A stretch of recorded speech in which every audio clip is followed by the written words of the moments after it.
hidup. Dengan demikian berarti tidak ada pesangon. Berarti RUU Cipta Kerja menghapus pesangon. Itu jelas di situ dikatakan. Bahkan penghargaan masa kerja dalam undang-undang sebelumnya nomor 13 diturunkan nilainya, dan penggantian hak buruh dihapus. Dibalikan kesepakatan pasti pengusaha menolak. Jelas pesangon hilang. Yang ketiga adalah penggunaan outsourcing yang masif.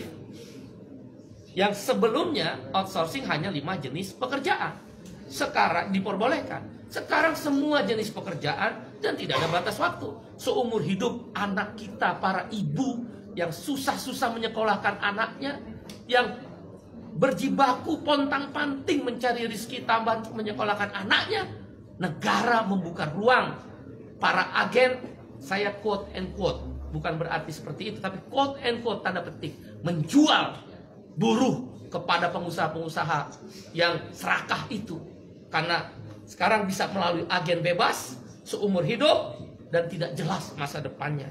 Yang keempat adalah alasannya karyawan kontrak sekarang bebas.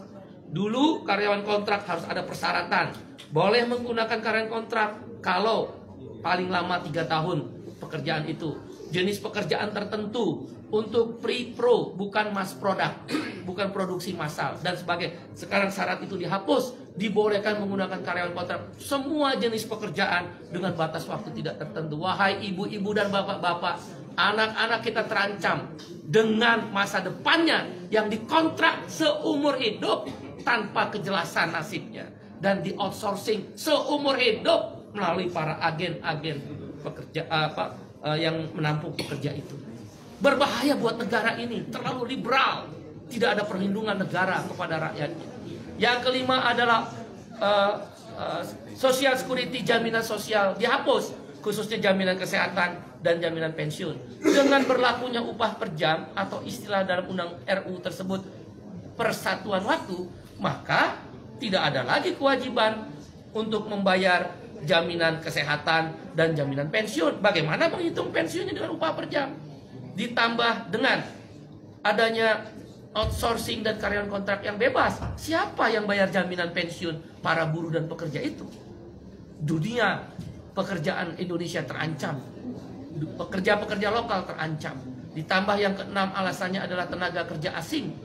Dulu harus mendapatkan izin menteri, sekarang hanya sekedar pengesahan tanpa perlu izin menteri. Siapa yang kontrol bahwa buruh kasar tenaga kerja asing bisa masuk? Sekarang saja yang ada izin tertulis menteri bisa hilang, bisa banyak orang buruh kasar tenaga kerja asing masuk. Sudahlah outsourcing, sudahlah kontrak bebas, sudahlah upah murah, sudahlah masa depan tidak ada, buruh-buruh asing bisa bekerja di startup dan lembaga pendidikan sekarang bebas untuk memakai jasa tenaga kerja asing. Itu berbahaya, mengancam pekerja lokal. Yang ketujuh adalah yang kita sebut dengan waktu kerja. Sekarang ini minimal adalah maksimal adalah 7 jam sehari dalam 6 hari kerja, Senin sampai Sabtu, atau 8 jam sehari dalam 5 hari kerja, Senin sampai Jumat. Dalam RUU Cipta Kerja dihapus semuanya. Hanya dikatakan maksimal 40 jam seminggu. Berarti orang boleh bekerja, buruh dipaksa bekerja 14 jam seminggu. Dan buruh tidak diberi waktu istirahat, karena lemburnya boleh 18 jam dalam sehari. Dalam seminggu, maksud saya 18 minggu. Waktu kerjanya tidak lagi 7 jam atau 8 jam. Ini berbahaya untuk masa depan perlindungan kaum buruh.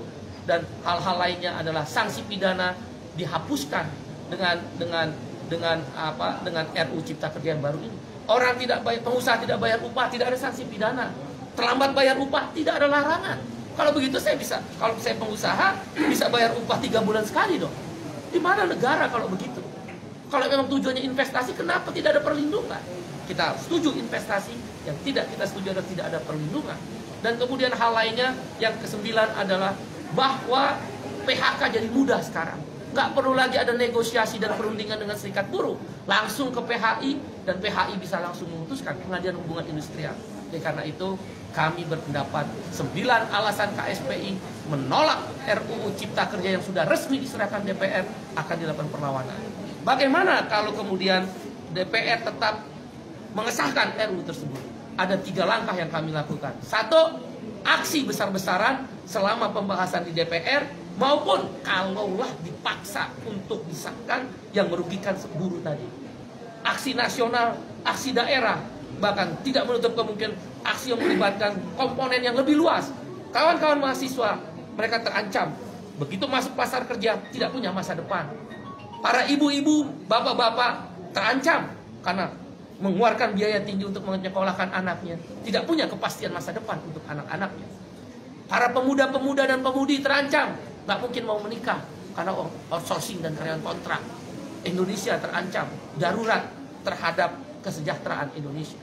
Dan karena itu aksi besar-besaran melibatkan semua masyarakat yang lebih luas dan masif akan dilakukan di DPR, di pemerintah, di daerah, bahkan boleh jadi secara nasional akan dilibatkan aksi yang lebih besar-besaran.